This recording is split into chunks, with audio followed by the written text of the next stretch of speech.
Assim como Jesus Cristo, ele realmente existiu, ele só optou por não escrever nada. Por que ele realmente foi importante para a humanidade? Este cara marca o início de uma era e fecha uma era anterior. Professor, mestre, inspirador de Platão, que é a fonte principal do que Sócrates fez. Talvez a figura central de inspiração do estoicismo. Por que Sócrates é taxado como um homem tão sábio assim? Um dos primeiros motivos do porquê ele é tão sábio é porque ele não... Vitor Lima. Ele é licenciado em filosofia, fundador do Isto Não É Filosofia e o Núcleo de Formação Filosófica. Hoje ele vai nos explicar profundamente quem foi Sócrates, todas as suas ideias e por que ele foi um dos homens mais sábios a pisar na Terra. Ele ressignifica o que quer dizer sabedoria. Sabedoria não é mais saber tudo ou o suficiente de alguma coisa. Sabedoria é saber o seu limite. Só sei que nada sei não quer dizer negação de saber alguma coisa, quer dizer consciência dos limites do saber. Sócrates é um doente. E sabe por que ele foi uma decadência? Porque o filho da mãe conseguiu convencer todo mundo que ele era o ideal de comportamento. E a partir dali, os gregos e toda a cultura ocidental se esqueceram desse outro aspecto da natureza humana. Essa é a acusação do Nietzsche, entendeu? E o pior, o Nietzsche diz, é que ele era... Ó, rapidinho aqui, antes de começar, esses dias eu tava olhando as métricas aqui do canal e eu vi que 74,7% das pessoas que assistem aqui os podcasts, episódios, não estão inscritas. Você não sabe a verdadeira importância da sua inscrição. Os convidados que vêm aqui, eles olham muito para a métrica dos inscritos. Então, você estar se inscrevendo agora vai estar ajudando muito, de verdade, a gente a estar trazendo conteúdos cada vez mais incríveis e interessantes. Então, conto com a sua inscrição, agradeço de coração e vamos ao podcast. Valeu, Vitor. Valeu, Cauê. Round 3 aí, cara. Bom, brigadão por ter colado aí de novo e sempre um prazer te receber aqui, cara. Hoje o nosso tópico vai ser só sobre Sócrates, então um episódio inteiro aí de Sócrates. Primeiro, assim, para contextualizar quem vai cair de paraquedas aqui, acho que todo mundo, grande parte das pessoas já ouviu o nome Sócrates, né? Mas para quem caiu de paraquedas, explica quem foi exatamente Sócrates, né? Esse grande sábio da filosofia e por que ele realmente foi importante para a humanidade de forma geral, assim. De poucos filósofos a gente pode falar isto. Este cara marca o início de uma era e fecha uma era anterior. O Sócrates é esse cara no mundo antigo. Tem a filosofia pré e pós-socrática. Essa é a importância do Sócrates. Então é um cara que você pode estar estudando o filósofo que for, você precisa voltar a ele para entender o que ele fez que modificou a filosofia para sempre. O Sócrates é um grego ateniense que está vivendo no século V a.C., numa Atenas democrática. Foi professor, mestre, inspirador de Platão, que é a fonte principal do que Sócrates fez. E para utilizar mais um elemento de atração para essa figura, talvez a figura central de inspiração do estoicismo. Talvez isso seja pouco explorado. Mas o Sócrates aparece em quase todos os textos estoicos como referência do que deve ser uma pessoa a ser imitada. Esse é o cara, essa é a importância dele. Vamos tentar entender o que é pré-socrático, o que é pós-socrático e por que ele é tão referência assim. Certo. Bom, os filósofos pré-socráticos, pelo que eu entendo, aí você vai me dizer, né? Não são apenas necessariamente os filósofos que são anteriores a Sócrates, Exato. mas sim aqueles filósofos que buscavam o princípio originado, sei lá, de todas as coisas. Sim. O arché, né? Exato. Que seria, sei lá, o primeiro filósofo lá, o Tales de Mileto, ele era um pré-socrático e ele achava que tudo se originava da água, né? Uhum. E aí tem outro que é do fogo, tem outro que é do ar, e enfim. Seria relacionado a isso, certo? Certo. Quem cunha esse termo é um cara do mundo antigo, é o Aristóteles. Ele que faz essa classificação de pré-socráticos e de pós-socráticos.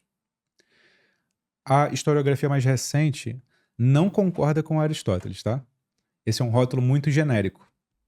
Porque a justificativa é a seguinte: o Sócrates muda a investigação filosófica para centralizar no comportamento humano, na pergunta central, como nós devemos agir? É uma pergunta ética, por excelência. Como nós devemos agir? E supostamente, na teoria do Aristóteles, que o Aristóteles é o primeiro grande historiador da filosofia, no final das contas. Ele que faz a primeira grande história da filosofia. Supostamente antes, os filósofos não se perguntariam sobre isso, ou pelo menos não teriam essa pergunta como norte, como devemos nos comportar. E teriam qual pergunta como norte? Como ou o que explica a realidade ou a natureza? Os gregos chamavam de physis, que dá origem à palavra física, que é a palavra para a natureza, ou cosmos, que a gente utiliza essa palavra até hoje, né? As duas palavras significam parcialmente a mesma coisa, cosmos e physis, mas elas têm nuances semânticas. Physis é a totalidade da realidade e cosmos é a totalidade da realidade, só que com um componente estético. Sabe cosmético? Vem de cosmos. Porque a noção de que o cosmos é uma totalidade ordenada e devido a essa ordem é bela, está presente na palavra cosmético. O cosmético, quando é passado no seu rosto, por exemplo, ele harmoniza seu rosto. E por harmonizá-lo, torna ele mais belo. Os pré-socráticos, na visão do Aristóteles, seriam aqueles que se perguntariam pelo cosmos, e eles são chamados de cosmólogos por causa disso, ou pela physis, e seriam chamados de fisiólogos. Mas isso sempre desperta dúvida nos alunos. Qual a diferença entre physis e cosmos? Começa assim, a princípio é a mesma coisa, é realidade. Assim como a gente tem palavras diversas para a mesma coisa, mas se a gente vai na minúcia de cada palavra, elas têm um significado específico. É um pouco isso. Então os pré-socráticos seriam esses caras que olhariam para a realidade como um todo, e o Sócrates é o cara que olharia para a realidade humana. Sim. É essa a grande virada. Os pré-socráticos buscam mais uma resposta ontológica que fala, né? Pode ser. Que é, sei lá, relativo à realidade. A estrutura mais fundamental da realidade. E aí o Sócrates ele vai puxar mais para o próprio ser humano, né? É, exatamente. Comportamento, sociedade, sei lá. Mas isso é parcialmente verdadeiro. É por isso que eu disse que os historiadores recentes discordam do Aristóteles. Porque se a gente pegar o Demócrito, que é o cara que inventa a teoria atômica, em primeiro lugar, a realidade é constitutiva de átomos, né? Ele tem escritos éticos também. Ele tem escritos de como nós deveríamos nos comportar também. E ele é contemporâneo do Sócrates. Sim.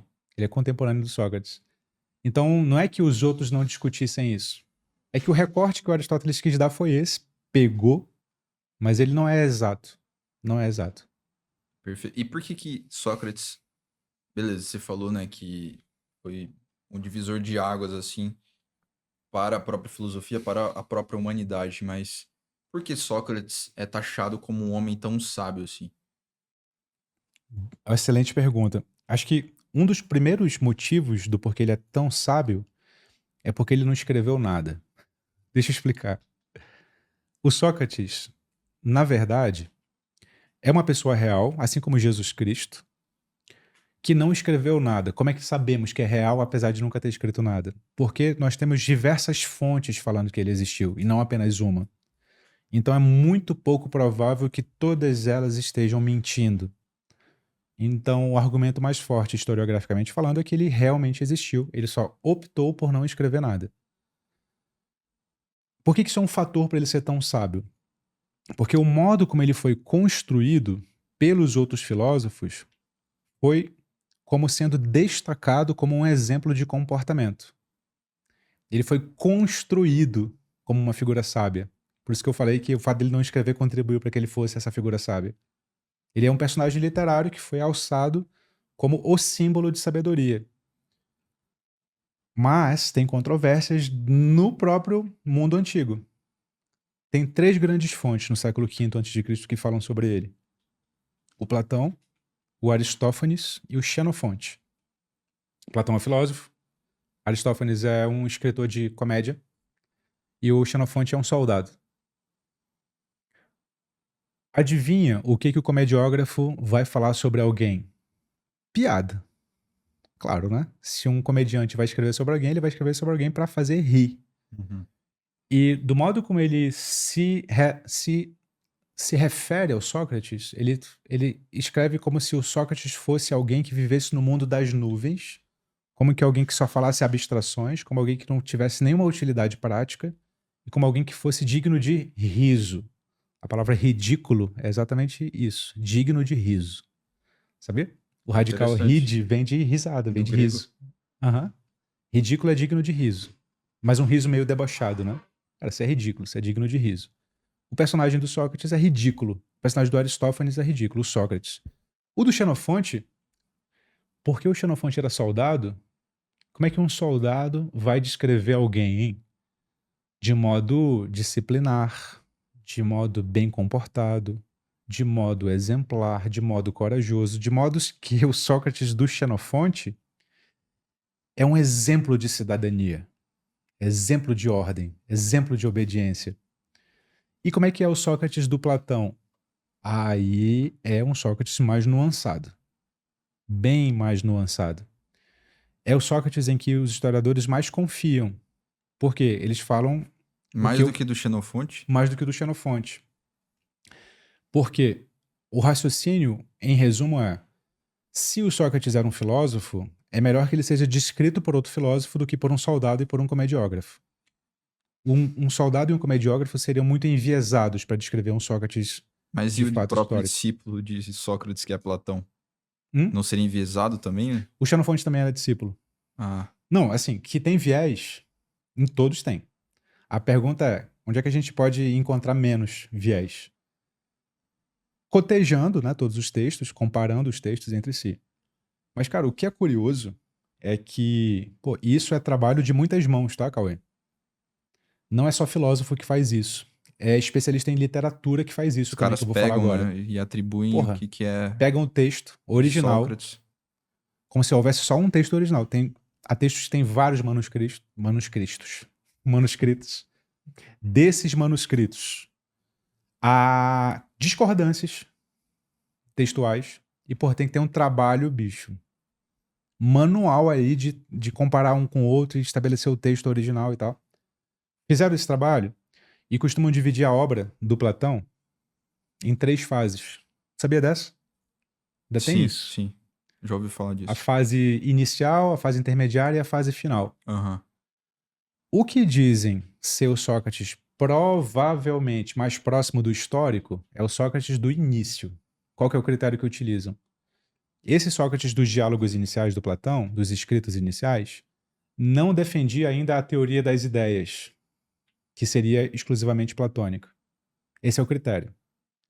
A característica central desse Sócrates, desses diálogos primeiros, é dupla, majoritariamente. Uma, os diálogos não terminam em conclusão. São aqueles diálogos que a gente considera hoje até no imaginário atual do que é filosofia, né? Filosofia é só fazer perguntas, não necessariamente chegar a respostas.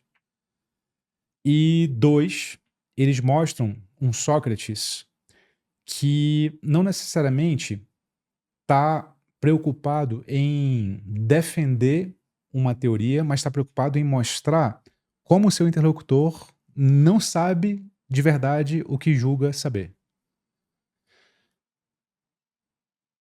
A gente chama isso, na tradição, de maiêutica, mas tem uma controvérsia em relação a isso também.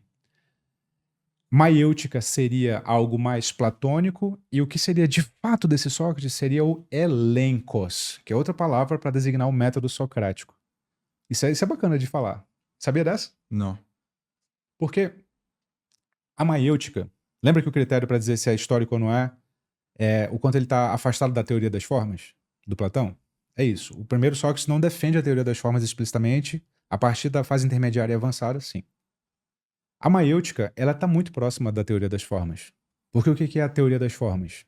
É a ideia de que o conhecimento está presente num mundo que não é o mundo físico, no mundo das formas, e você acessa esse mundo, seja porque você já nasceu lá e quando veio para esse campo se esqueceu dele e tem que relembrar, seja por meio do exercício, como a gente está fazendo aqui agora, exercício dialógico, dialético.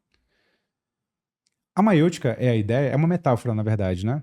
É a ideia de que, na verdade, eu não te ensino nada.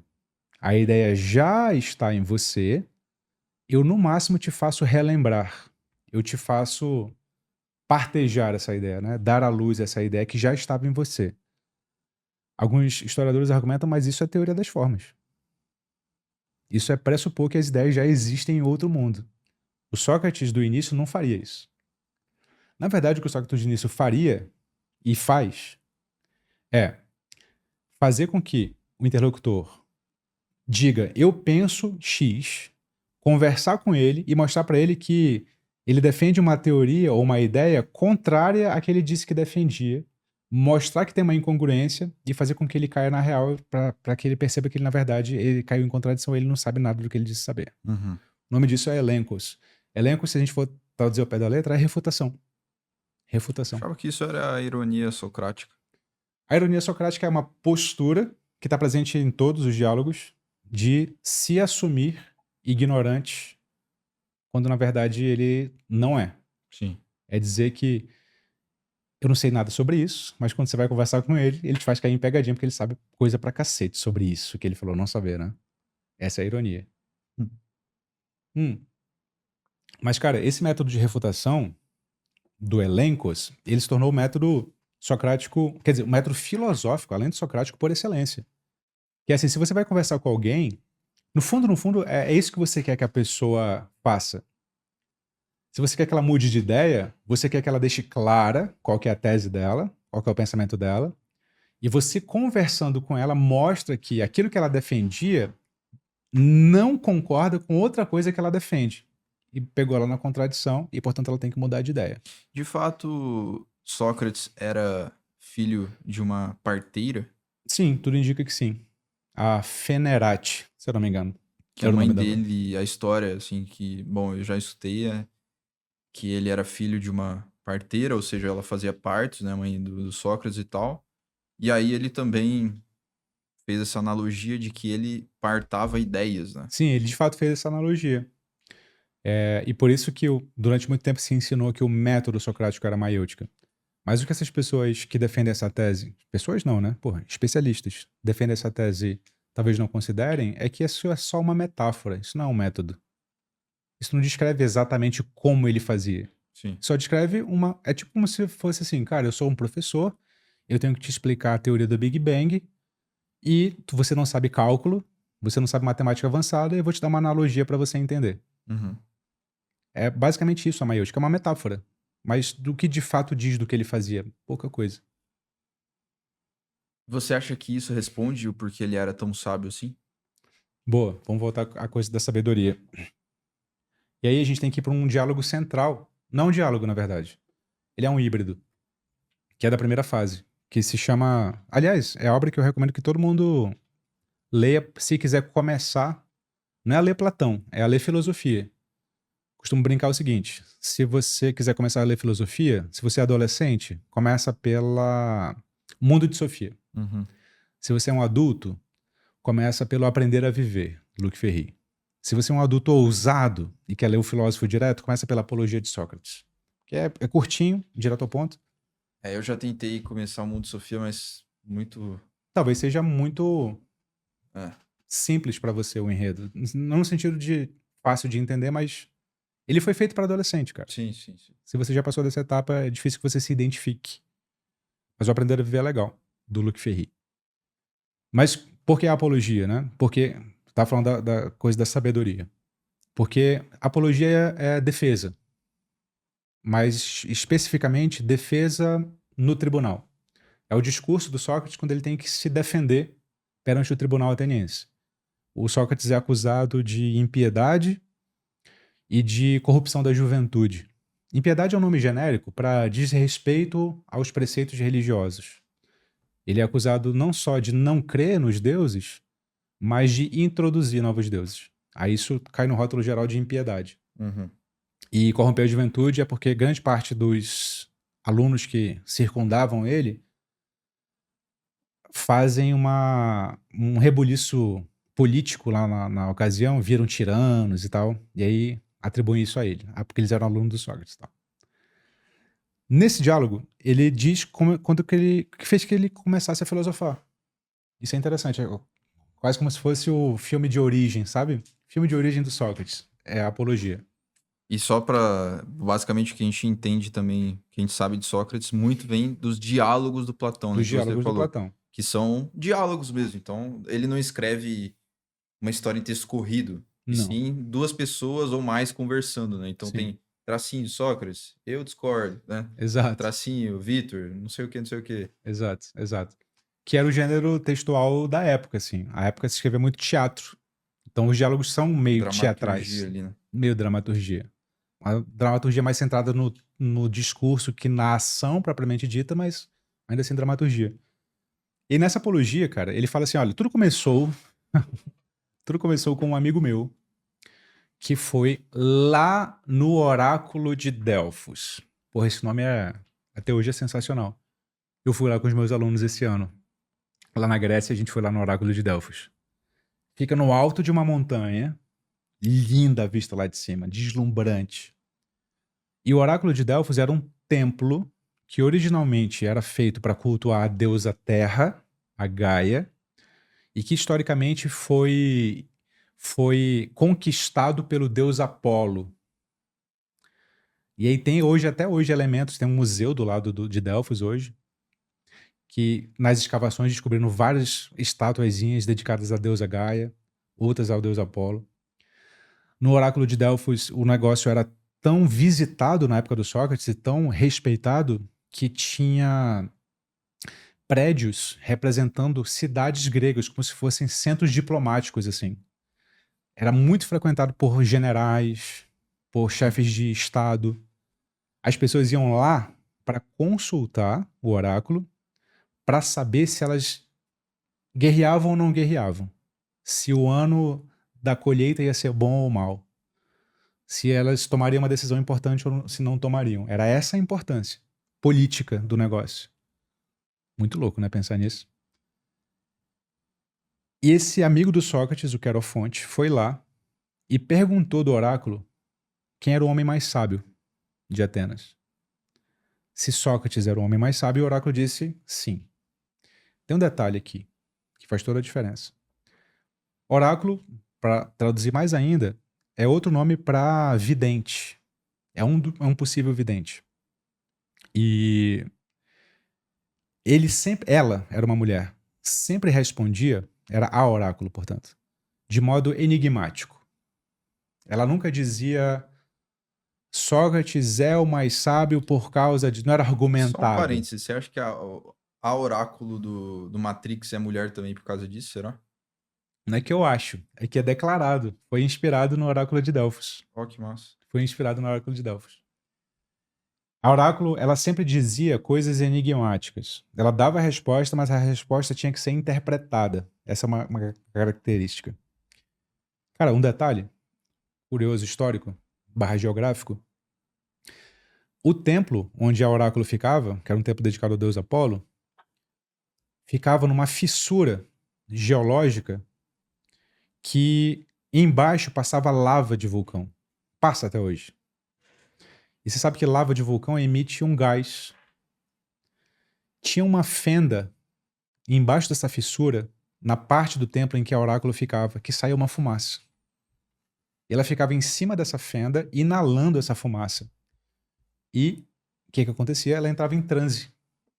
Ficava meio que num barato. E eles acreditavam que essa fumaça era exalada por uma cobra que tinha sido derrotada pelo deus Apolo, que tinha sido enterrada ali embaixo. E, portanto, eles achavam que essa fumaça era divina. É bacana a história dessa cobra. Essa cobra representava a deusa Gaia. Apolo derrota a cobra. Lembra que o templo era da deusa Gaia antes? E quando ele derrota a cobra, o templo vira dele. Mas a cobra fica enterrada lá e ela fica exalando esse gás eternamente. E a oráculo inalava esse gás, entrava num barato divino e dava a resposta para a pessoa. Era assim que acontecia no mundo antigo. É claro que... Mas isso é um fato? É um sim? fato, é um fato. Sério, velho? Sério. Outro fato é que a oráculo era tipo... E a gente sabe disso só por Platão? Não, por escavações e documentações do próprio templo. Que massa, velho. É. Que doideira. E oráculo não era o nome de uma mulher. Oráculo era o nome de um cargo Tipo presidente, vereador. Era tal. uma profissão, assim. Era uma profissão. Porque ela inalava esse gás, você imagina que ela vivia pouco ou muito? Pouquíssimo, porque era Sim. um gás Morria. venenoso. Então, na verdade, não tem só uma oráculo Isso no que eu mundo ia antigo, perguntar. tem várias. Eram meninas jovens, virgens, se eu não me engano, que eram recrutadas para serem a oráculo. E morriam cedo. E morriam cedo e eram substituídas, e morriam cedo e eram substituídas, entendeu? E na época os caras não faziam nem ideia dos gases ali que... Cara, a gente nunca vai saber se eles faziam ideia ou não. O fato é que a mitologia dizia que era divino e não. Mas assim, a gente sempre pode desconfiar, né? Se os religiosos de fato falam o que acreditam ou falam só o que o povo quer escutar, né? Isso não é característico da nossa época, né? Religioso Cara, enganador, que história interessante. né? Cara, se você for lá hoje, é apaixonante, assim. Ainda mais quando você sabe da história e você passa pelo local onde a oráculo ficava, assim. E, cara, o complexo do templo do, E tem a estrutura, restos, assim? tem a estrutura toda, assim. Não tem um prédio, mas tem as colunas e tal. E tem um Imagina, teatro cara, que nesse complexo. Platão passou por ali. Pois é. De fato passou. É muito possível que sim. Não tem registros que tenha, mas é muito possível que sim. A gente sabe que o Sócrates nunca foi. Porque o Sócrates saiu pouco de Atenas. Saiu em uma ocasião ou outra para guerrear só. Mas é possível que sim, Platão tenha ido. Porque muita gente ia. Era tipo um centro de peregrinação, sabe? Não sei se a gente poderia comparar com alguma coisa do Brasil para onde todo mundo vai. Mas é tipo a Égera. Os muçulmanos não têm que ir uma vez por ano lá numa certa região geográfica. Os judeus não vão para O Cristo Jerusalém. Redentor, sei lá. Pode ser o Cristo Redentor. Mas é uma coisa tipo essa. E aí o Carofonte vai lá, pergunta. A oráculo diz: não há outro homem mais sábio. E quando o Carofonte volta pro Sócrates, fala assim: então, foi isso. Perguntei, ela disse que era tu. E o Sócrates fala assim: não é possível, cara. Eu sei que eu não sou o mais sábio. Mas, e esse mais é decisivo para a história da filosofia, se a oráculo disse, é porque tem coisa aí. E se ela disse, eu tenho que interpretar o que ela quer dizer com isso. Lembra que ela nunca falava coisas óbvias? Ela sempre falava coisas que têm que ser interpretadas? E a partir daí, diz ele na apologia, eu me pus na ágora, na praça pública, indagar aqueles que eram conhecidos por serem os mais sábios. E aí começa o meu périplo, a minha jornada, a minha trajetória filosófica. Tudo que eu fiz, filosoficamente falando, foi ir até os mais sábios, perguntar o que eles sabiam daquilo que eles julgavam ser mais sábios e constatar que eles não eram tão sábios assim. Toda vez que eu perguntava para um general, que era conhecido por ser corajoso, o que era coragem, ele não sabia me dizer. Toda vez que eu perguntava para um religioso o que ele entendia pelo que é piedade, ele não sabia me responder. Toda vez que eu perguntava para um sofista, que era conhecido por educar muitas pessoas, o que era a educação ou o que era a virtude, ele não me sabia dizer. Eu entendi o que o oráculo queria dizer quando ele disse que eu era o mais sábio. Porque eu, pelo meu turno, não sei o que são essas coisas também. Mas eu não saio por aí dizendo que eu sei.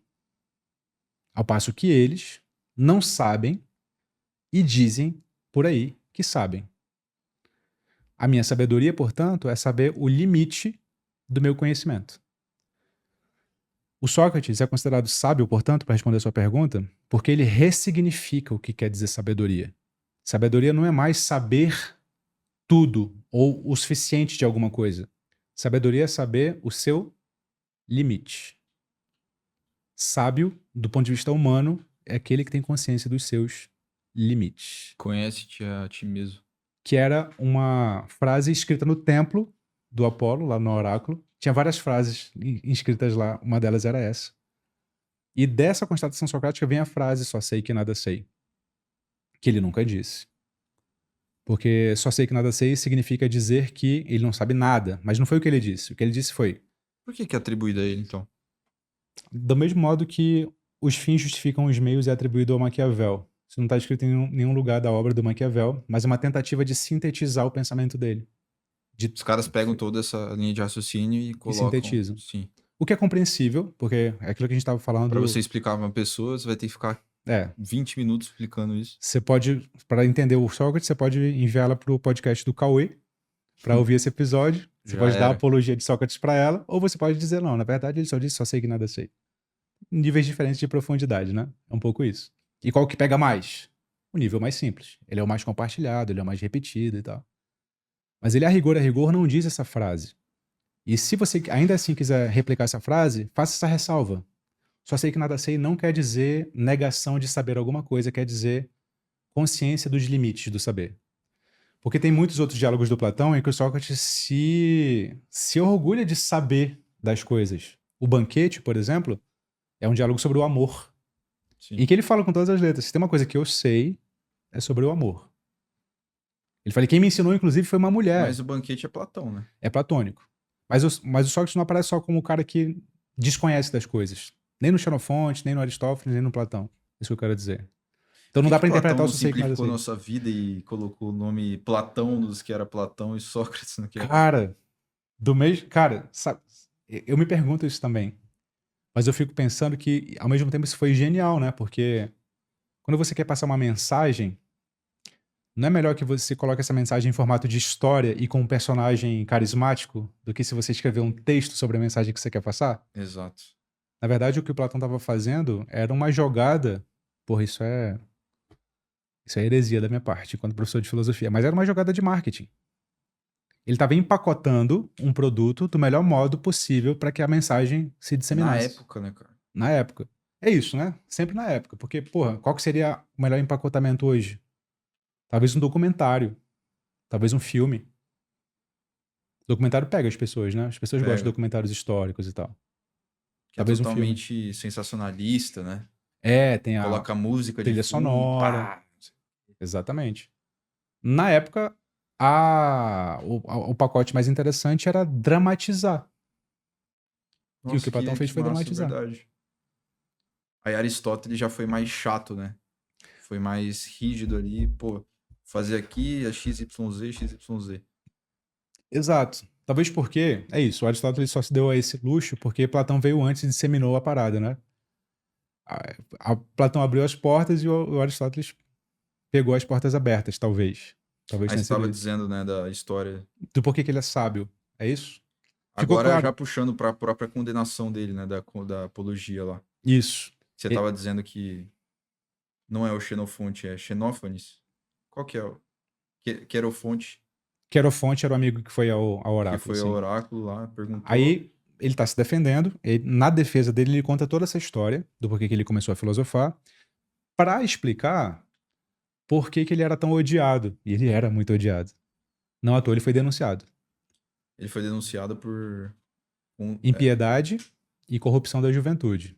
A impiedade se ramifica. Impiedade significa, é um rótulo genérico para dizer você desafiar desrespeitou os deuses alguma também, não regra tem? nossa que é sagrada. Isso é impiedade. E No aquela caso coisa dele, de desafiar os deuses? no caso dele foi não acreditar nos deuses e introduzir novos deuses. Era essa a dupla acusação. Não E de fato acreditar. ele fez isso ou...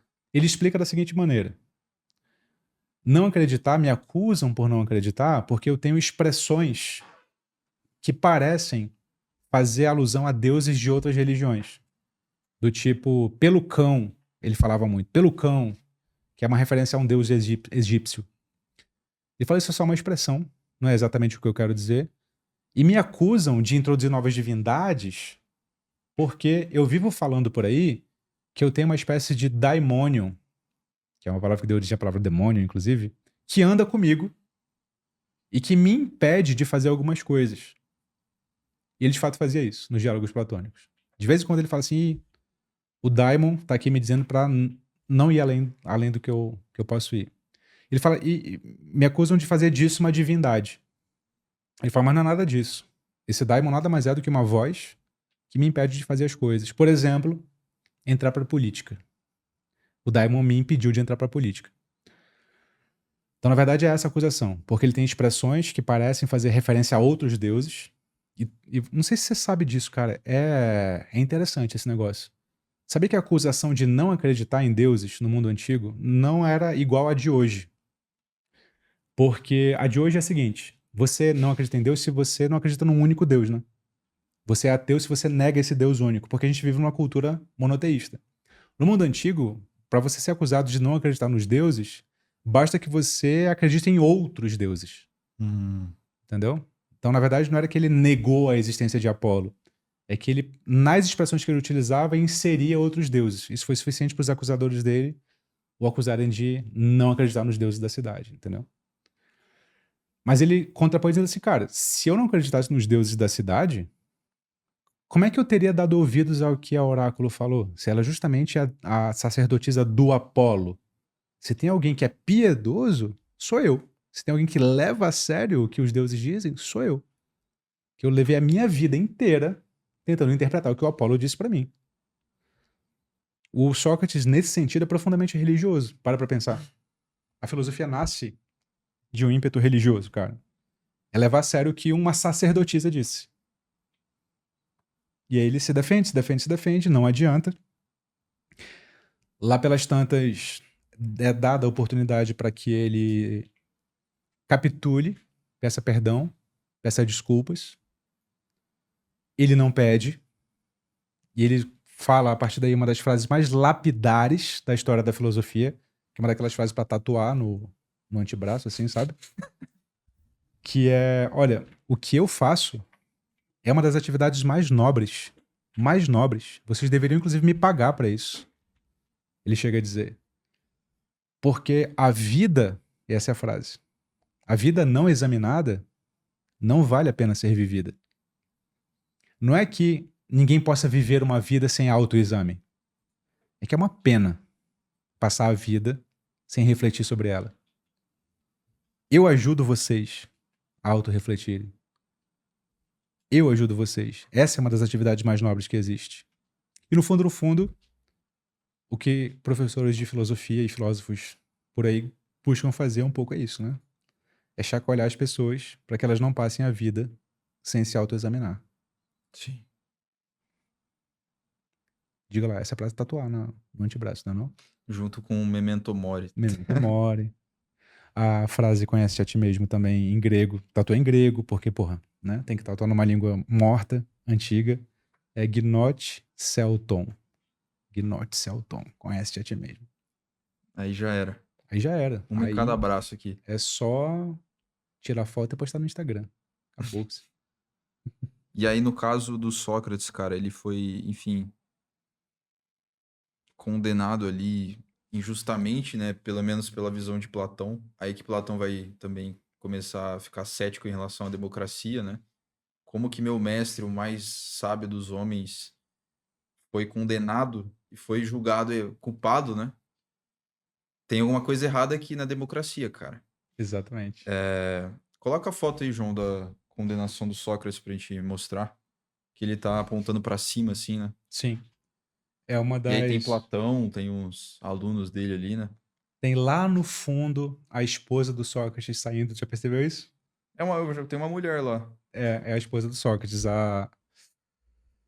Não sei se ela que é a Fenerate ou é a mãe do Sócrates que é a Fenerate. Eu acho que é ela. Olha lá. Ó, Pô, cara, acho muito massas. tem até a paleta de cores aí, ó. Quem que fez isso aí, João? Quem que... Eu acho que é a paleta de cores. Cara, isso daí foi um pintor do século XIX, se eu não me engano. Confirma aí, Ah, é João. recente, então. Confirma aí, João. É Jacques Louis David, ou David, 1787. Então, 18. Final do século XVIII. Então, ali tá num classicismo, uma tentativa de retomar os ideais greco-romanos. Aí, ó. Essa aí tá sem a paleta. E essa pintura tá no momento que é descrito principalmente pelo Fédon, que é o diálogo do Platão que descreve Qual os que é? últimos momentos do Sócrates. A mulher que tá com a mão assim, ó. É a mulher dele. Tá É a com- mulher dele. Que tá de vermelho ali.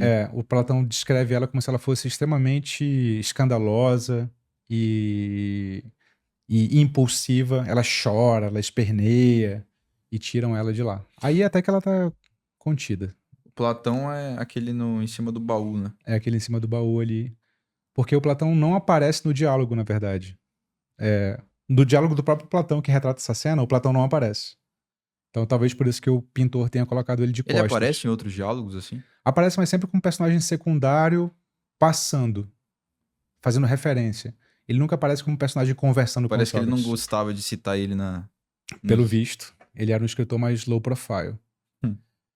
Aqui, essa taça que está sendo entregue na mão direita do Sócrates é a taça do veneno, o famoso veneno extraído de uma planta chamada cicuta, que é o veneno que é o veneno mortal que vai levar ele à morte. E aqui, nota, aqui o Fédon é um diálogo platônico, ele não é um diálogo de início. Ele não é o diálogo do Sócrates Pro meio ou pro fim ali? Pro meio. É o diálogo que defende a teoria das formas. Por isso que o Sócrates está apontando para cima. O que é uma metáfora, né? As formas não estão em cima nem embaixo. Nota, essa é uma das coisas mais difíceis de explicar. Eu posso tentar aqui. Por que as formas não estão em cima nem embaixo? Ele está fazendo alusão para onde ele estaria indo, né? Para cima. Eu tô aqui com o Vitor, depois da gravação, a gente gravou aqui o podcast, e ele conseguiu ceder 20% de desconto pro Núcleo de Formação Filosófica, que é o curso dele. Eu tô lá dentro, assim, eu posso dizer, porque eu tô lá dentro, é o curso mais completo de filosofia, posso dizer assim, do Brasil. São mais de 300 horas de aula e lá eles fazem meio que uma pré-seleção de qual momento que você tá. Então, se você é iniciante, se você é intermediário, se você tá avançado, você preenche um formulário e aí você vai começar as aulas ali a partir de, enfim, do momento que você tá, assim, sabe? E vale dizer, Cauê, assim, eu só tô fazendo isso, cara, porque eu sei que o público do seu podcast curte filosofia, psicologia, neurociência, ou seja, tudo que envolve autodesenvolvimento, não no sentido, assim, pejorativo da palavra, mas no sentido profundo da palavra. Uhum. Eu tenho certeza que a galera que assiste um conteúdo denso, grande e profundo como o seu, tá disposta a investir em si mesmo e muitas vezes tá buscando só aquele empurrãozinho, sabe? Sim, sim. E, cara, é esse empurrãozinho que eu tô junto com o Cauê disposto a dar. 20% de desconto, se você for no meu canal, você não vai encontrar esse desconto, então aproveita. Então, garante aí 20% de desconto. Muito bom mesmo, beleza? É isso. Agradeço a sua atenção e de volta ao podcast. Porque, nota, se as formas são ideias e se ideias não são físicas, elas não obedecem a nada que seja físico. E quando a gente fala em cima, embaixo, dentro, fora, esquerda, direita, isso são referências físicas, que estão situadas no espaço-tempo. Se as formas não estão situadas no espaço-tempo, elas não estão nem em cima nem embaixo, nem do lado nem do outro. Elas estão em outro campo da realidade, sacou? Tem uma lira ali atrás da perna direita do Sócrates. Tá vendo ali? Sim. É uma lira símbolo do deus Apolo. O Apolo era também conhecido como sendo um deus da música harmoniosa. E era muito utilizado esse instrumento aí. Muito utilizado, muito utilizado. Tem dois instrumentos que representam música arquetipicamente no mundo antigo. A lira, que era associada ao deus Apolo, a uma ideia mais harmônica, e uma flauta, uma dupla flauta chamada aulos. João, bota aí aulos. Rapaz, E era associado ao deus Dionísio. Por que era associado ao deus Dionísio, cara? É sempre Apolo e Dionísio, né, cara? Porque a flauta tinha um som estridente. Se você colocar ela aulos grego, tem um som mais estridente. E quando você... Esse aí, ó. Boa, João. Porra, essa imagem é perfeita. E quando você vai tocar o aulos, a sua bochecha fica exatamente assim, ó.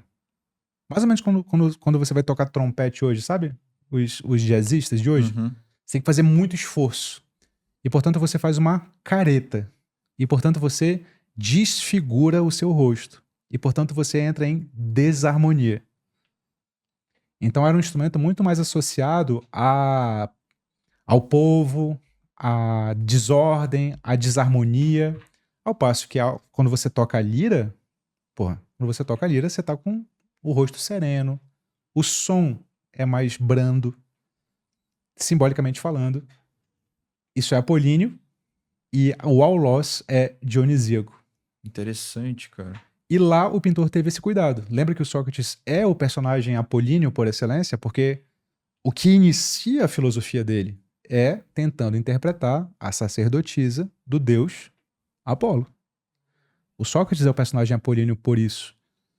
E, cara, eu gosto de bater nessa tecla porque o pessoal fala assim, filosofia não tem nada a ver com religião.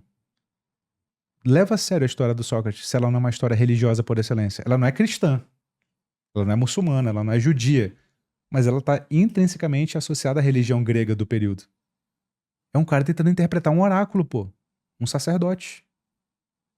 Entende? E aí você vê as mais diversas reações dos discípulos ali. E isso contrasta com a imagem do Sócrates sereno. E shapeado, né não, Cauê? Isso que eu ia falar. Shapeado.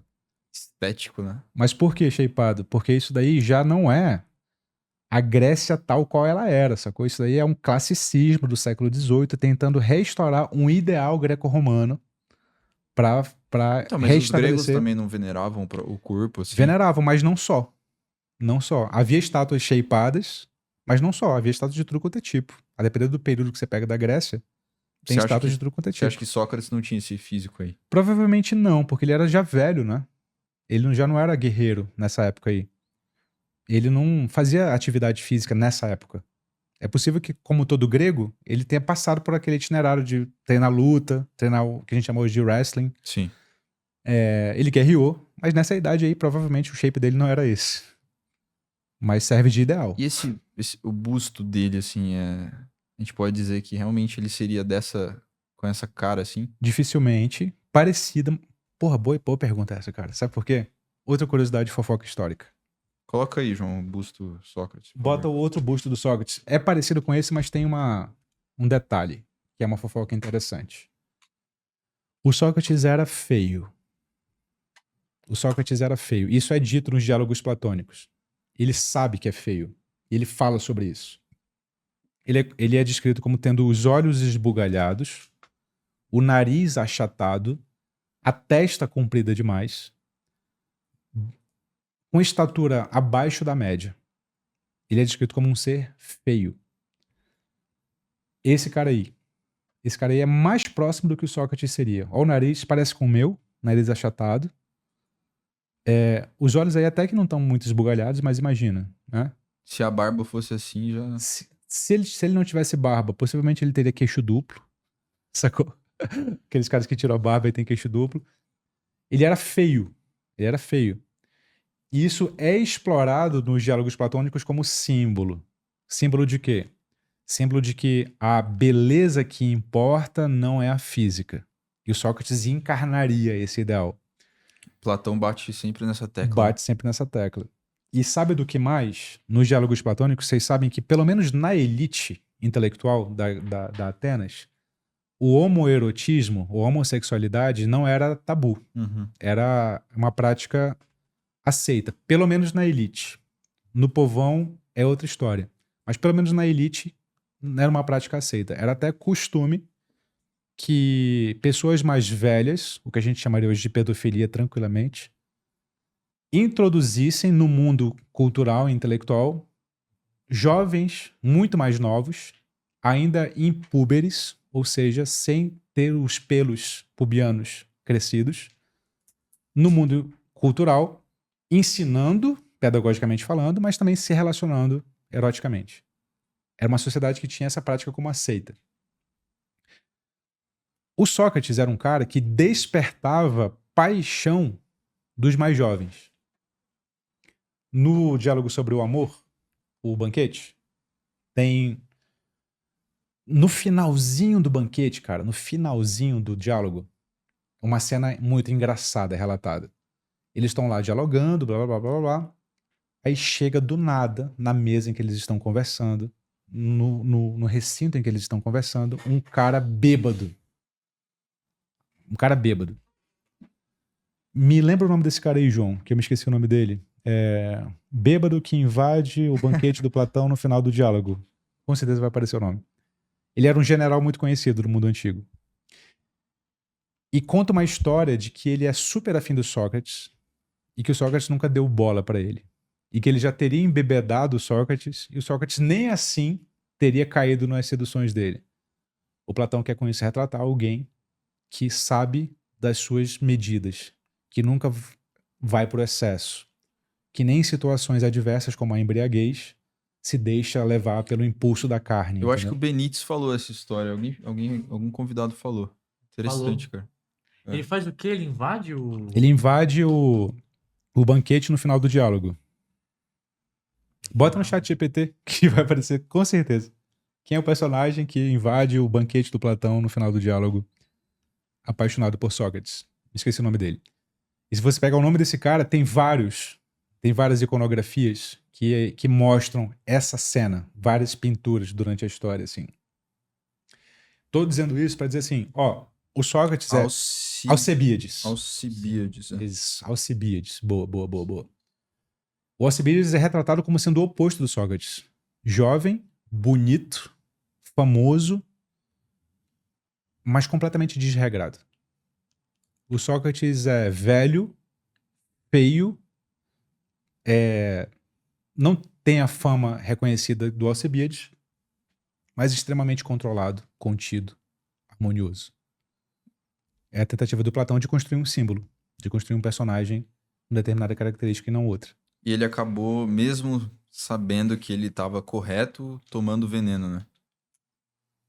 Exatamente. E a justificativa é boa, né, cara? Mas por quê? Por que ele tomou veneno? Ele dá algumas justificativas. Uma delas é: eu que passei a minha vida inteira em Atenas e só sou o Sócrates, isso tem muito de Ulisses, porque eu nasci aqui e me desenvolvi aqui, quem sou eu para agora, no final da vida, desrespeitar as leis da minha cidade? É um argumento, portanto, cívico, quase. Um argumento cívico. Mas é um pouco uliciano, odisseano. Assim, cara, se tem um lugar onde eu devo morrer, é aqui. Se a minha cidade quer que eu morra, morrerei. O meu papel não é escapar daqui, porque dão a chance para ele se exilar, fugir para outra cidade. E ele se comporta à la Odisseu. Não, eu vou morrer em Ítaca, diria Odisseu. Não, eu vou morrer em Atena. Sem Atenas, eu não sou Sócrates. Você acha que ele foi sábio em fazer isso? Da minha perspectiva, não. Contemporânea, eu teria fugido, com certeza. Mas eu tento entender o que motivou ele a fazer isso. E quando eu menciono Ulisses, eu tô... Você duvida que seria o próprio ego de manter a própria palavra assim? Ah, se a gente fosse interpretar pelo que a gente sabe hoje de psicologia humana, eu acho que Talvez. tem muito disso. Um dos vieses e heurísticas que a gente mais tem é o da coerência, né? A gente não volta atrás na palavra, né? Mas a gente pode ir por aí. Mas talvez seja um elemento. Eu não vou descartar ele, não. Eu acho que você tem razão. Acho que é um dos elementos para tentar entender a psicologia socrática. Pode Mas chegar um cara assim e falar: nossa, mas como assim esses caras tá falando isso de Sócrates? Não sei o que e tal. Mas assim, era um humano, né, cara? Exato. Por mais que o cara era sábio e revolucionou a história da filosofia, o cara era um ser humano, Exato. certo? Então, assim, no fim da vida dele, pode ser que ele... Porque eu não vejo razão lógica, assim. Só se o cara realmente tem um nível de sabedoria tão brutal, onde ele não precisa nem do ego, assim, pra manter a palavra dele, sabe? O que é possível também.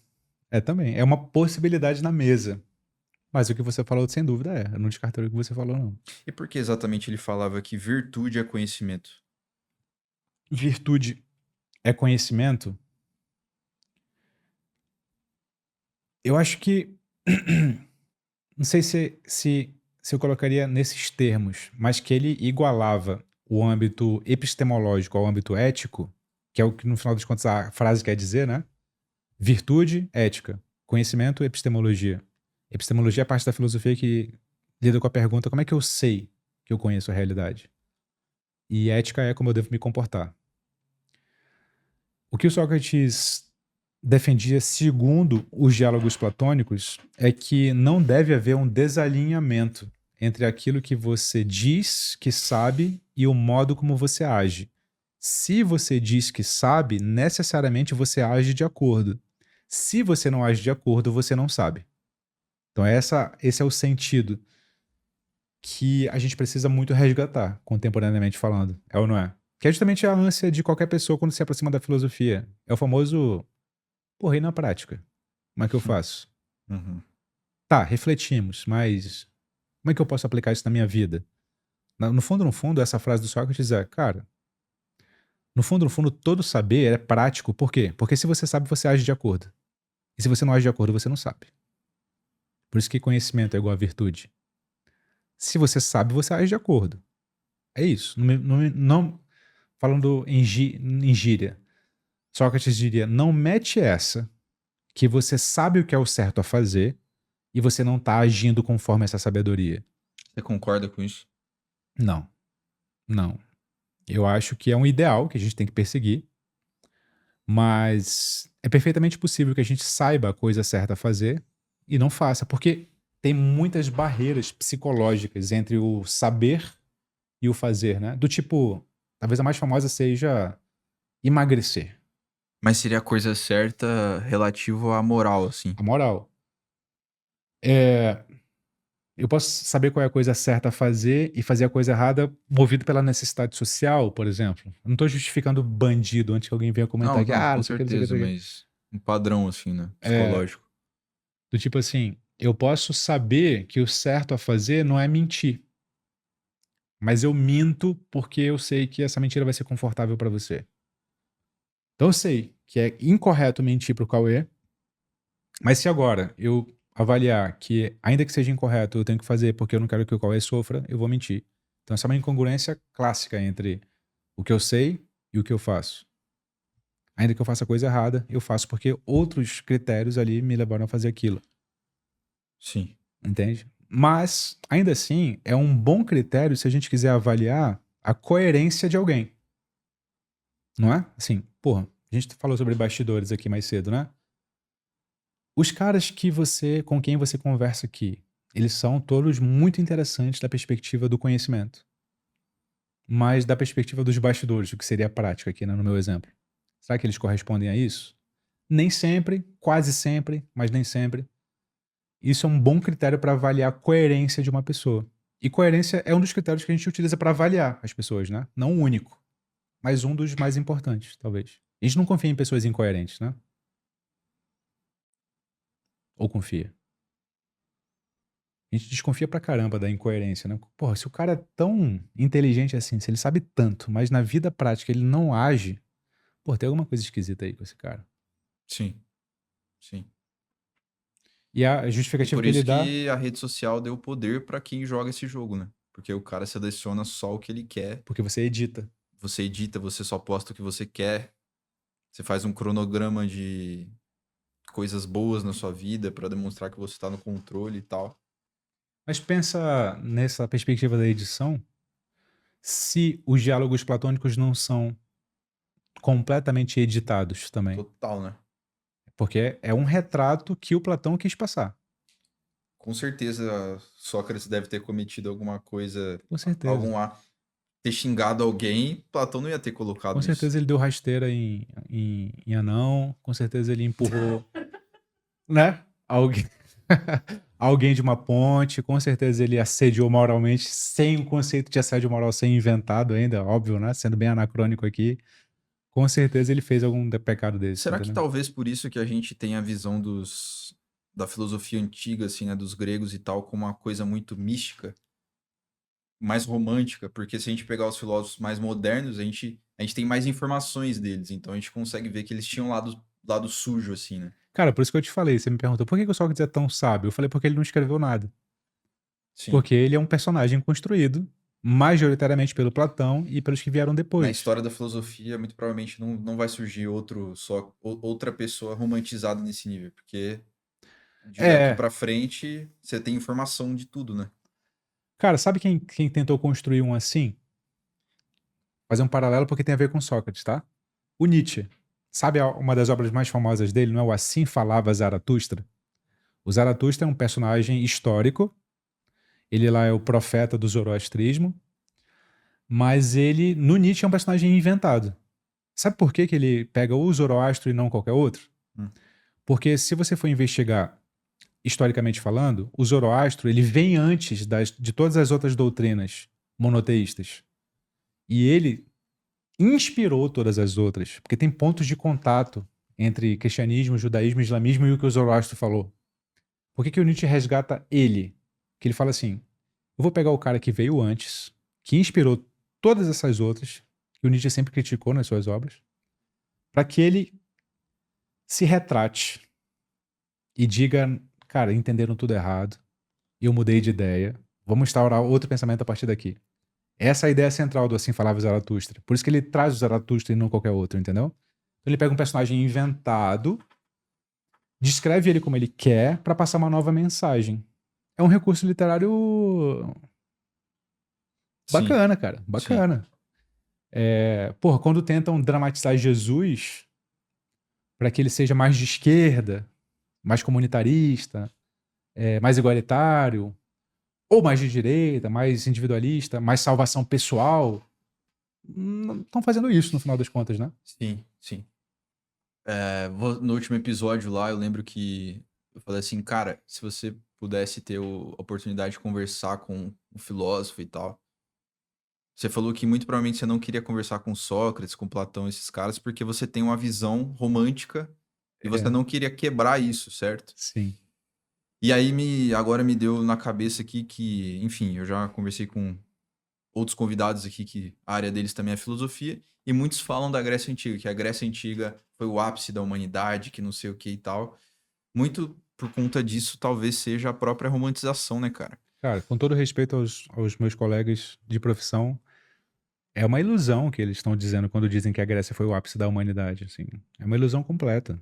Porque é claro que quando a gente vai na minúcia, a coisa é muito mais problemática do que o ideal que a gente pinta, né? Imagina, você teleporta agora pra Grécia Antiga, e na época era permitido escravidão.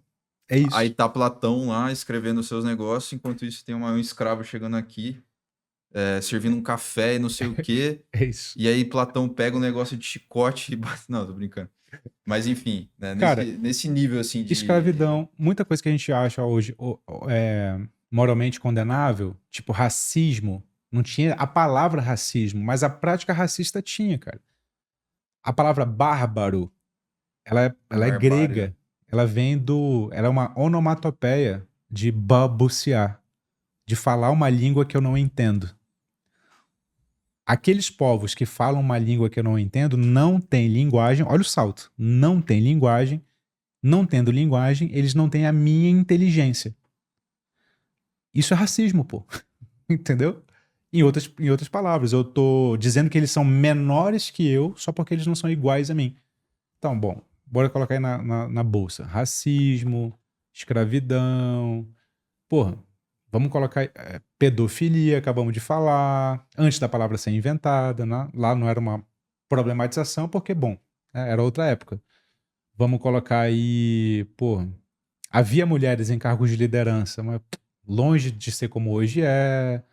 Vamos colocar aí crueldade muito mais aceitada do que é hoje. Então, entende? Tem muitas coisas que eu duvido que as pessoas que dizem que lá era o auge da civilização estarão dispostas a aceitar. Então, a gente precisa separar o que presta do que não presta, né? Acho que essa é o grande barato. Sim. Cara, uma coisa que Sócrates tinha era um hiperfoco, parece, né? Sim. Nessas questões, enfim, discussões, né? Em partar ideias e tal. Então ele ficava horas, assim, discutindo o que é o justo, eu acho, né? Sei lá, a coragem, justiça, amor e tal. Por que você acha que ele tinha essa obsessão por focar nessas coisas assim? Ele é descrito como tendo isso mesmo, né? No próprio banquete, alguém descreve lá na certa altura que uma vez viu Sócrates ficar parado durante um tempão, mesmo com a adversidade climática, só pensando. Então ele era considerado como essa pessoa que ficava assim. Agora, o porquê disso, cara, é investigado, entre outros, pelo Nietzsche, sabia? Já que a gente falou nele aqui. E o Nietzsche, você sabe que não tem os melhores olhos pro Sócrates, né? Pro Sócrates, eu não sabia. Não sabia disso, não? Eu sei que pro Platão, não. Mas pro Platão não, mas ele ataca o Sócrates mesmo. Ele cunha o termo socratismo da cultura, significando decadência da cultura. Porque o Sócrates é o personagem principal do Platão, né? É por causa disso. Você acha que, só um parênteses, mas Nietzsche era honesto intelectualmente falando? Tipo, em reconhecer a... Ou ele só era muito crítico mesmo, assim? Eu diria assim. Eu diria que ele não estava mentindo. Do ponto de vista... Ele não sabia que era falso e mesmo assim defendia. Desse ponto de vista, ele é honesto. mas que ele não tinha todos os recursos para afirmar o que ele afirmava, não tinha. Muitos linguistas hoje confrontam a veracidade do que ele fala porque tem outras fontes para confrontar o que ele falava. E o que ele fala que Platão defendia não é exatamente o que Platão defendia e tal. Mas, tipo, Dá ele para problematizar reconheceu isso. que Platão, Sócrates, o trio ali, né? Eles foram muito importantes para a humanidade, assim. Sem dúvida. A ponto de ele dizer Sócrates, na figura como personagem de Platão, é o início da decadência do mundo grego, ele fala. O mundo grego decai com Sócrates e não chega no seu ápice. Interessante isso. Por quê? Porque ele fala, o diagnóstico do Nietzsche, isso vai explicar por que o Sócrates era assim, né? É que a cultura grega era uma cultura que cultuava o homem integral. Quando ele vai falar sobre aqueles princípios dionisíacos e apolíneos para explicar o mundo grego, ele tá tentando fazer o seguinte. Como é que eu explico uma cultura? Bom, eu explico uma cultura analisando a sua manifestação cultural mais própria. Se a gente quisesse, analisar o Brasil, a gente ia analisar o futebol, o carnaval. Qual que era a manifestação cultural mais própria dos gregos? Ele fala o teatro. Uhum. Vamos, então, focar no teatro como chave interpretativa da cultura grega. E quando ele analisa o teatro grego, ele percebe que o teatro grego tem princípios que ele vai chamar de princípios ordeiros e harmônicos e princípios desordeiros e caóticos. E mistura tudo isso dentro da história. Ele vai analisar os 3 grandes dramaturgos lá, o Ésquilo, o Sófocles e o Eurípides. Uhum. E vai perceber que à medida que esses 3 vão chegando mais perto do século V, da Atenas democrática, urbana, a história vai ficando cada vez menos dionisíaca, cada vez menos conflituosa, caótica e vai ficando cada vez mais racionalizada. Então ele vai analisando uma racionalização da cultura grega, as coisas se resolvendo pelo diálogo, as coisas se resolvendo pela argumentação. Ele fala assim, a princípio ótimo, né? Pô, a sociedade vai ficando mais, entre aspas, civilizada. Mas ele fala, mas sabe qual que é o preço da, entre aspas, civilização? Estou colocando em minhas palavras aqui. É que o homem passa a se entender apenas com base em um dos pilares que o homem tem, que é o pilar da ordem, que é o pilar da harmonia. Só que o homem não é só ordeiro e harmônico. O homem também é caótico e obscuro. Se não tiver os 2 princípios atuando no homem, é como se o homem se aleijasse, tivesse só um pilar. E no fundo, se auto-enganasse. É daí que vem a ordem e o caos? A ideia de ordem e caos permeia a cultura grega como um todo, cara. Como um todo. Não só essa parte, mas a cultura grega inteira pode ser lida como uma passagem do caos à ordem progressiva. Quando o Hesíodo vai fazer a sua Teogonia, que é o poema que descreve a origem do universo, né? O Deus primordial é o caos. Sabia disso? Não. E a história dos deuses é um progressivo ordenamento da que realidade. é o deus do tempo, né? Ou não? Não, o Cronos vem depois, é bem verdade. depois. É Cronos vem depois do caos? Bem depois. É Caos, Tártaro, Gaia e Eros. Os 4 deuses que vêm primeiro. Caos, Tártaro, Gaia e Eros. O Caos, Urano não é o que fez sexo com a Gaia? sim. Mas ele vem depois. Vem depois. A Gaia é primordial. E aí veio o Cronos. Uhum. Exatamente. Entendi. Exatamente. Então, a ideia de caos e ordem permeia a mitologia grega como um todo. O Nietzsche diz, esse é o espírito grego. É nunca dissociar as 2 coisas, é entender a natureza humana como sendo essa natureza que é integral e não só unilateral. Ele fala, cara, o Sócrates foi uma anomalia, sabe por quê? Porque o Sócrates é unilateral. Ele é unilateral. A gente pode explicar em termos genéticos, se a gente quiser, né? Calhou de os genes se combinarem ali dele ser uma anomalia no mundo grego. Uhum. E sabe por que ele foi uma decadência? Porque o filho da mãe conseguiu convencer todo mundo que ele era o ideal de comportamento.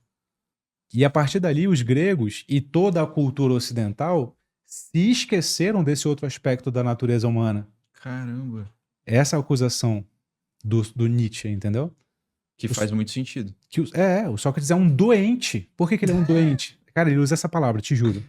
É um doente, é um enfermo. Colocar na thumb, brincadeira. Cara, bota. Mas ele utiliza a palavra enfermo, tá? Pra se referir a Sócrates. Porque Ele é um enfermo de alma, eu digo, né? No sentido assim, ele faz uma cisão no homem e convence todo mundo. Por isso que ele é abominável nesse aspecto. E o pior, o Nietzsche diz, é que ele era sedutor, filho da mãe. Ele seduzia os jovens, como a gente bem falou agora há pouco. Então, assim, por que o Sócrates tinha essa personalidade? Cara, na verdade, nunca saberemos, mas o fato é que ele era uma anomalia na visão nietzschiana. O fato é que ele era uma anomalia. Nenhum grego naturalmente seria como Sócrates. O Nietzsche fala, tanto é que nenhum grego de fato é como Sócrates. Você pega qualquer grego da época. Nenhum deles é descrito como esse personagem inabalável, que nunca se deixa levar pelas emoções, que sempre se controla, que tem um autodomínio divino, entendeu? Ninguém é descrito assim. Esse cara é único do seu tipo. Ele é uma anomalia. Não à toa os estoicos gostam dele. Porque o ideal estoico é esse ideal de inabalável. Por isso que o Sócrates é o patrono dos estoicos também. Nem seria Diógenes. O Diógenes também. O Diógenes é ideal quando eles querem falar sobre desapego. Uhum. Eles falam do Diógenes. Bom você ter falado do Diógenes. Você sabe que um dos apelidos do Diógenes no mundo antigo ainda era o Sócrates enlouquecido? Um dos apelidos do Diógenes era o Sócrates Ele tinha enlouquecido. influências de Sócrates, então. Todo mundo no mundo grego tem influência de Sócrates. Não passa É um. mesmo, Não Vitor? passa um. Todos fazem referência a Sócrates como uma figura de sabedoria. Todos. Até alguns pré-socráticos que eram... Não, mas que eram contemporâneos, tipo Demócrito. Seria? Não, Demócrito não. Todos que vieram depois, eu digo. Certo. Todos que vieram depois. Os contemporâneos, só o Platão e os discípulos mesmo. Alexandre o Grande também. Sem dúvida. Falando de Sócrates. Sem dúvida. Até porque o professor dele foi o Aristóteles e o Aristóteles certamente falava do Sócrates pra ele, né? Será que Aristóteles... Ele não chegou a conhecer Sócrates, né? Não. Mas pagava pau, assim, pra Sócrates? Com certeza. Não te falei que foi ele que inventou o rótulo pré-socrático? Foi ele que inventou esse rótulo, entendeu? Foi ele que inventou esse rótulo. Então, mas, cara... Entre os três, assim, qual que é o seu... Você fala, esse foi mais foda. Eu gosto...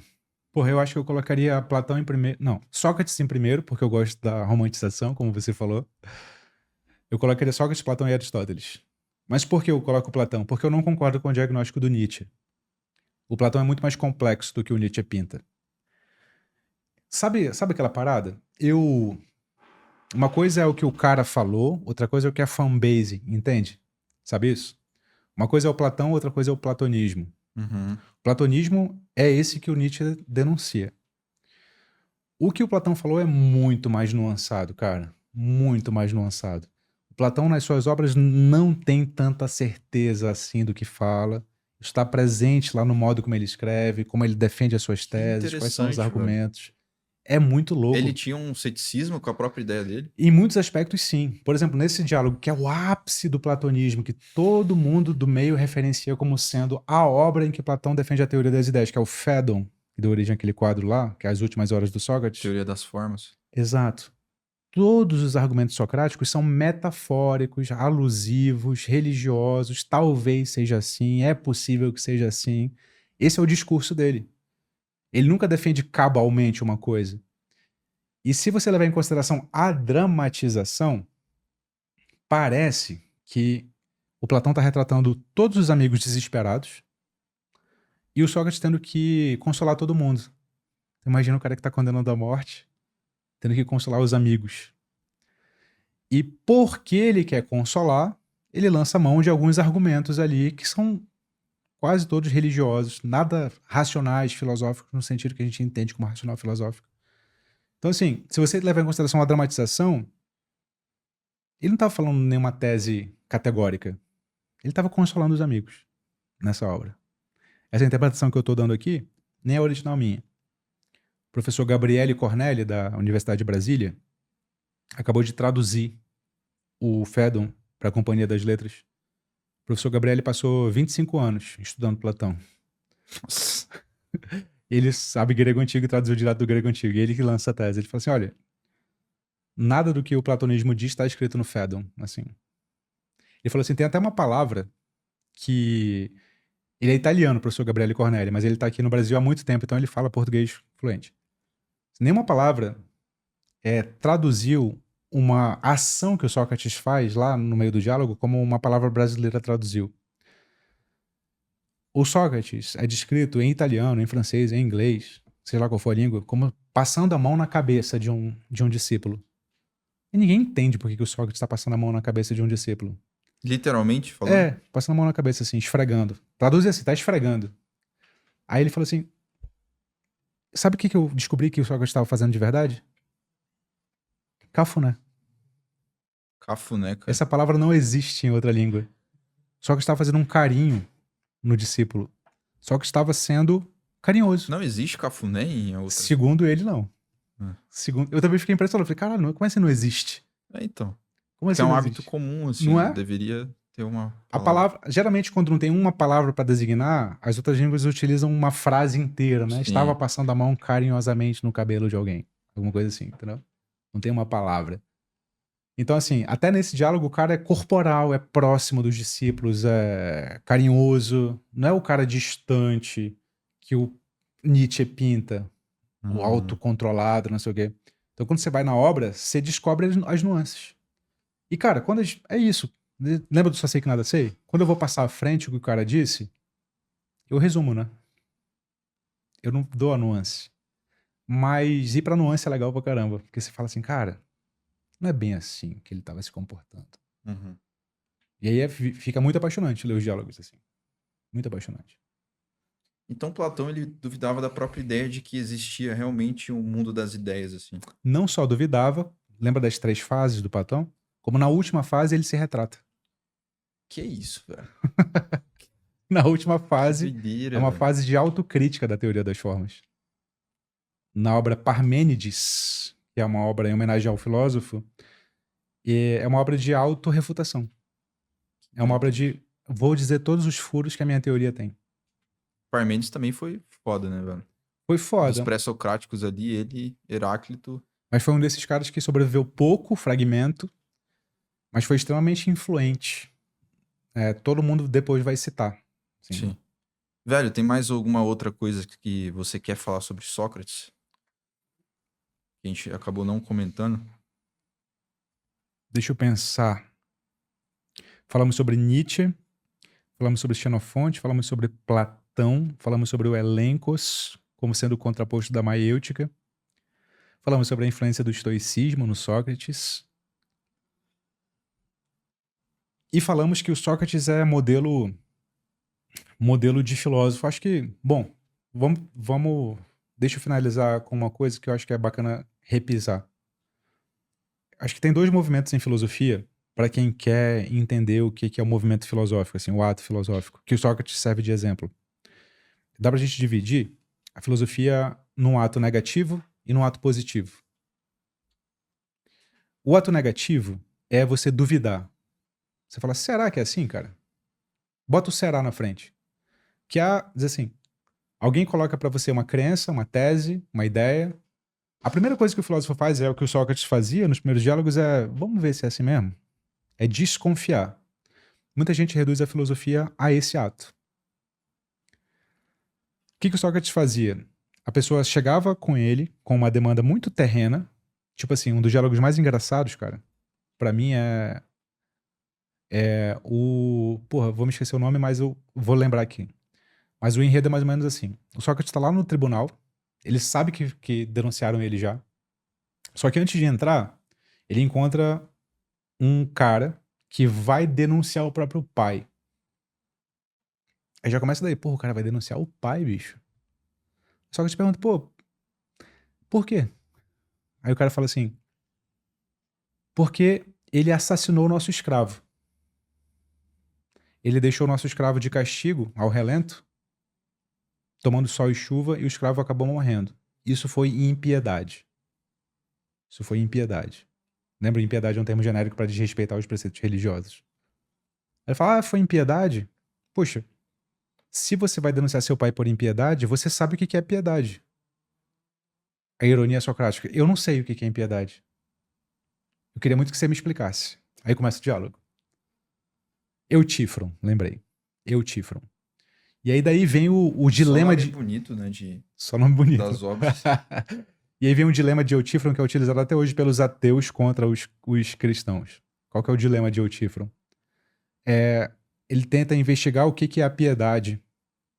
E o dilema é: piedoso é aquilo que os deuses dizem que é piedoso, e, portanto, depende do arbítrio dos deuses, seja lá o que eles disserem, é piedoso, e, portanto, é arbitrário.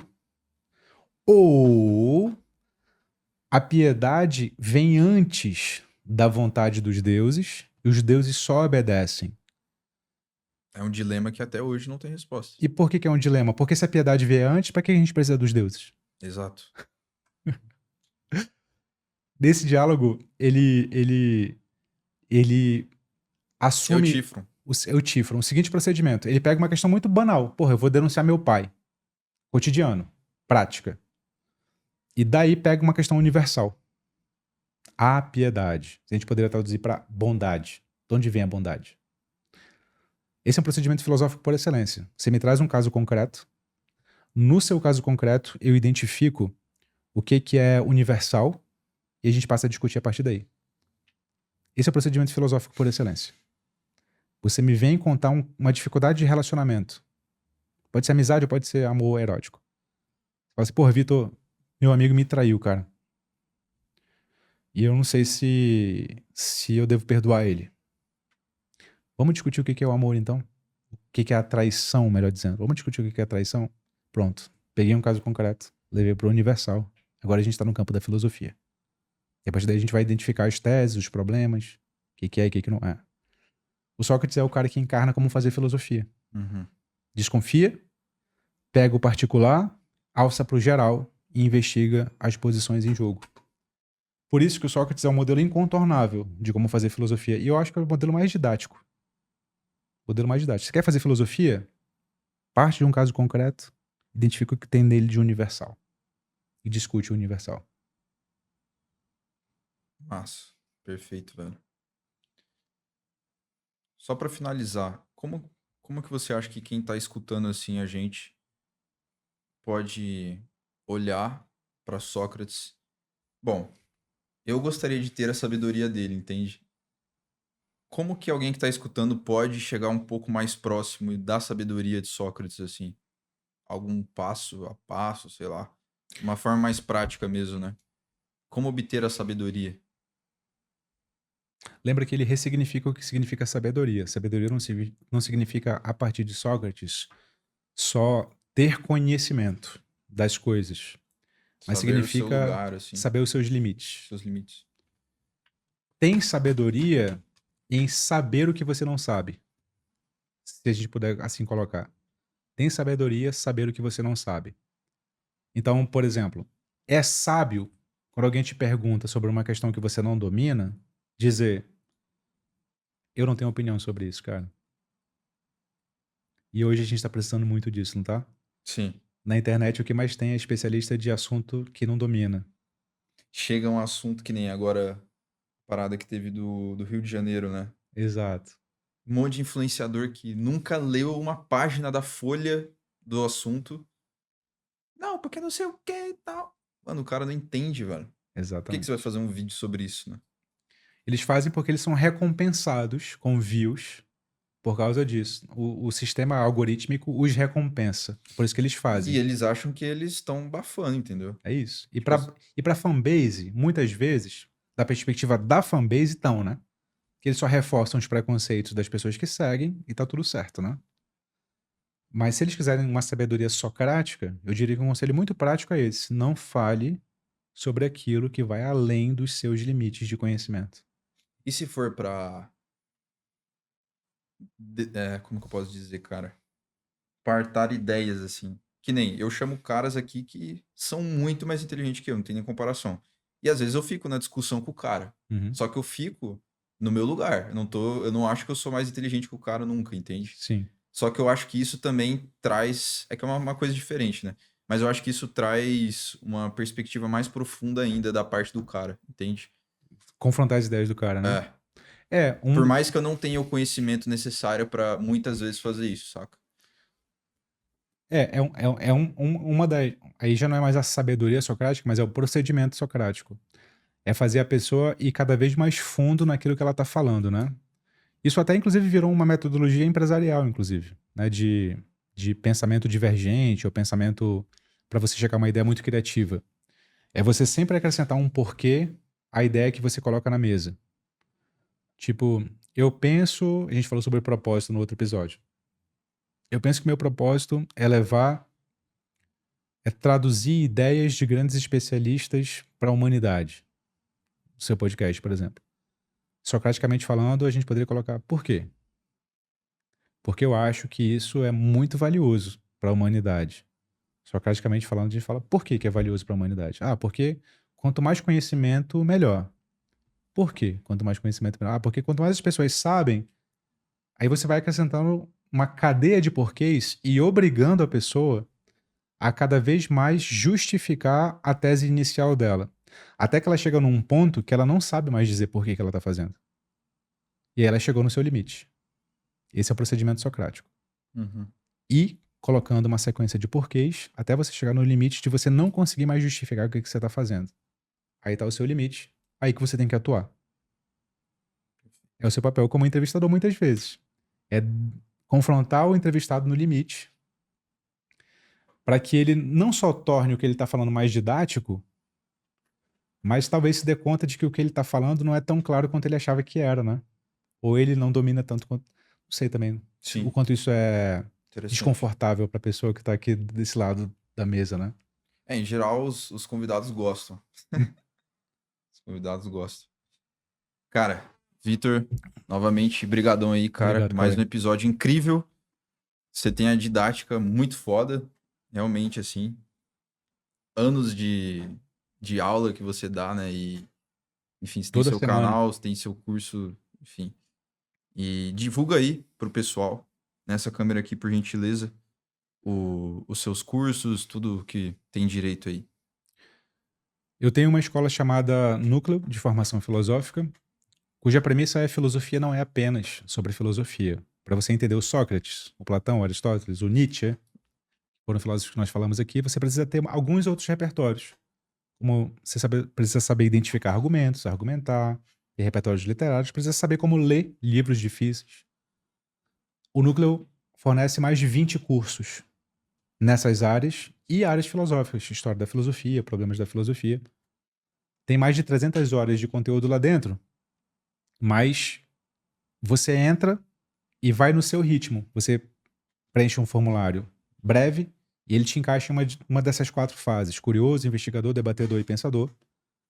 E você não precisa fazer as 300 horas de uma vez. Você faz os cursos na medida do seu conhecimento e vai progredindo no seu tempo. Eu acredito que filosofia não é um curso. Filosofia é uma opção de vida. Você decide agir filosoficamente, socraticamente falando aqui. E, claro, a sua vida é sempre muito maior do que uma decisão. E é por isso que eu acredito em filosofia a longo prazo, filosofia no tempo de cada um. E é por isso que eu escolhi fazer uma escola e não um curso apenas. Quem quiser saber mais sobre o curso, ele está em qualquer link, em qualquer vídeo do meu canal, o Isto Não É Filosofia, que é o mesmo Inclusive, nome. a gente tem desconto aqui no podcast. Inclusive, E tem um eu- desconto especial para quem é do Cauê aqui. E eu vou deixar o link aí na descrição, porque realmente, cara, é um curso bizarro de completo. Como o Vitor mesmo falou, você faz lá você preenche um formulário, uma coisa do tipo ali, e aí eles vão analisar onde que você tá ali, né? Qual que é o seu grau de conhecimento de filosofia, eles vão te colocar, não, ó, essas aulas para iniciante você não precisa, vamos direto aqui pro meio, se você for muito avançado, já vai direto para uma parte muito mais avançada. Se você é iniciante, você começa ali do começo, sem problema nenhum também, aulas totalmente acessíveis, cara. E realmente é muito conteúdo lá dentro, velho. Isso no bom sentido, né? Então tá tudo dividido, filosofia clássica, não sei o que e tal. Tem várias vertentes ali dentro, né? Pega toda a filosofia. Tem a filosofia prática junto, né? É o primeiro curso que a pessoa faz. São aulas curtas, de até 5 minutos. Ela pega o panorama, pega o principal, Já era. já era. É isso. Então, confere aí, realmente muito interessante. Inclusive, eu tô lá dentro, então tô falando realmente porque eu acredito. E é isso, o episódio de hoje de Sócrates.